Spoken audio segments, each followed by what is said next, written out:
স্কুলের পুরনো ভবনটি 7 বছর আগেই ত্যাগ করতে হয়েছে।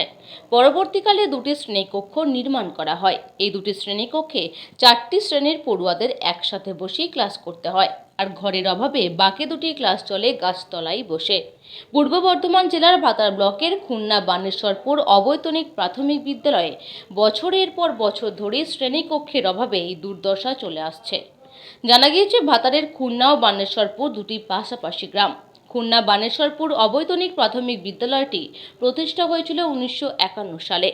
দুটি গ্রামের মাঝামাঝি জায়গার আগেই এই স্কুলটি ছিল।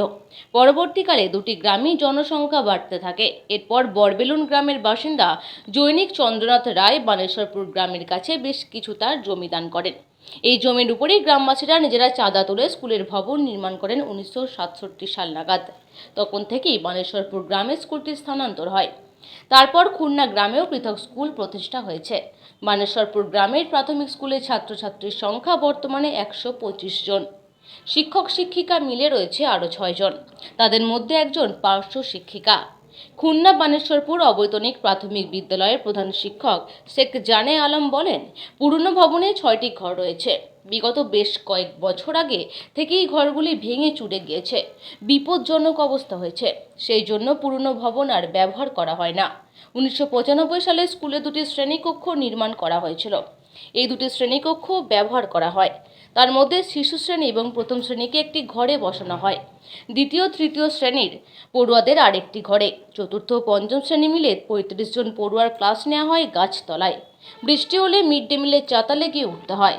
ভাতার চক্রের অবর বিদ্যালয় পারিদর্শিক মৌমিতা সরকার বলেন, ওই বিদ্যালয়ের সমস্যার বিষয়টি জানি। স্কুলের পক্ষ থেকে চিঠি করার পর আমি ঊর্ধ্বতন কর্তৃপক্ষের কাছে সুপারিশ জানিয়েছি। ক্লাস চলছে গাছতলায়, কি কেন এই অবস্থা কেন? 12ই জুন 2024 আমি এই বিদ্যালয়ে প্রধান শিক্ষক হিসেবে যোগদান করি এবং যোগদান করার পর দেখি যে আমাদের, যদিও আমি এখানকার স্থানীয়, পুরনো যে আমাদের ক্লাসরুম রয়েছে, ক্লাসরুমগুলো একদম ভগ্নপ্রায় দশা, অব্যবহৃত অবস্থায় পড়ে আছে এবং বিল্ডিংয়ের সমস্ত চ্যাঙ্গর ট্যাঙ্গর সব ভেঙে ভেঙে পড়ছে। তো আমি আমাদের প্রাক্তন যিনি ভারপ্রাপ্ত প্রধান শিক্ষক ছিলেন শ্রী সুবিনয় মোদক, ওনাকে বললাম যে এই অবস্থায় উনি সমস্ত পেপারপত্র, উনি এর আগে ডিপিএসসি চেয়ারম্যান, আমাদের ভাতার ব্লক প্রশাসন, এই সব জায়গায় উনি আবেদন করেছেন, কিন্তু এখনও পর্যন্ত আমাদের প্রশাসনের তরফ থেকে আমাদের কোনো রকম সহযোগিতা পাইনি। সে এখন আমি প্রশাসনের কাছে আবেদন রাখবো যে বর্তমান বিল্ডিংটার বর্তমান ঘরগুলোর শ্রেণীকক্ষগুলোর যা অবস্থা, তাতে যে কোনো সময় বড় ধরনের বিপদ ঘটে যেতে পারে এবং বাচ্চাদেরকে নিয়ে আমাদের ক্লাস, এবং এখন আপনারা দেখতেই পাচ্ছেন যে আমাদের ক্লাস চলছে গাছতলায়। আজকের দিনে গাছতলায় ক্লাস, এটা সত্যি ভাবা যায় না।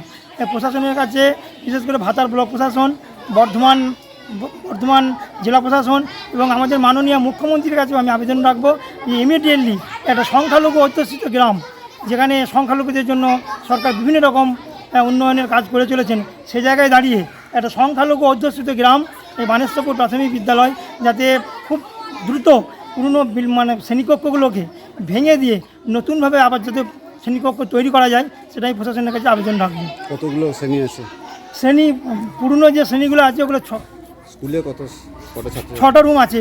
স্কুলে পুরনো শ্রেণীকক্ষ 6টা রুম আছে এবং নতুন 2005-06 দুটো শ্রেণীকক্ষ তৈরি হয়েছে। স্টুডেন্ট কত? বর্তমানে আমাদের ছাত্রছাত্রীর সংখ্যা 123 এবং ব্যবহারযোগ্য রুম দুটো। একটা রুমে শিশু শ্রেণী এবং ক্লাস প্রথম শ্রেণী একটা রুমে বসছে, আর একটা রুমে 2 এবং 3 দ্বিতীয় শ্রেণী এবং তৃতীয় শ্রেণী, আর দুটো ক্লাস চতুর্থ শ্রেণী এবং পঞ্চম শ্রেণী, তাদেরকে গাছতলায় বসিয়ে ক্লাস করানো হচ্ছে। এবং বৃষ্টির সময় আমাদের যে ডাইনিং হলটা রয়েছে ছোটো, যেখানে বাচ্চাদেরকে দুপুরে মিড ডে মিলটা খাওয়ানো হয়, যদি কোনো কারণে বৃষ্টি এসে যায় তাহলে দুটো শ্রেণীকে নিয়ে ওই খাবার জায়গা দিয়ে বসিয়ে কোনো রকম আমাদেরকে ক্লাসটা করানো হয়। আপনার নাম? আমার নাম শেখ জানে আলম, প্রধান শিক্ষক, খুলনা বানেশ্বরপুর প্রাথমিক। এই স্কুলের এই অবস্থা কতদিন? মোটামুটি বছর 10-12 এরকম অবস্থা চলছে এবং একেবারে ভগ্নদশা, ব্যবহারের অযোগ্য হয়ে উঠেছে 2017 সালে। সেই সময় আমি ভারপ্রাপ্ত শিক্ষক ছিলাম।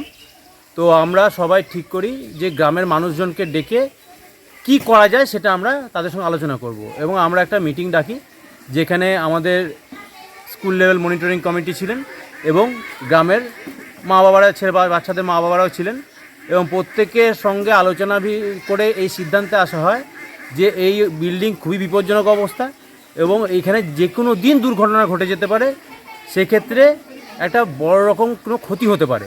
সেহেতু এই বিল্ডিংকে পরিত্যাগ করাই শ্রেয়। সেই জন্য আমরা আর এই বিল্ডিংয়ে কোনো রকম ক্লাস করি না। সেই থেকে আমরা যা ক্লাস করতে হয়, মাস্টারমশাই আমাদের প্রধান শিক্ষক মহাশয় বললেন যে দুটো ক্লাস করে 2টো রুম আছে আমাদের, সেই 2টো রুমে বসানো হয় এবং বাকি 2টো রুম প্রায় 4-5-এর টোটাল 35 জন স্টুডেন্টকে আমরা গাছতলায় বসাই। আপনার নাম মাস্টার? আমার নাম সুবিনয় মোদক।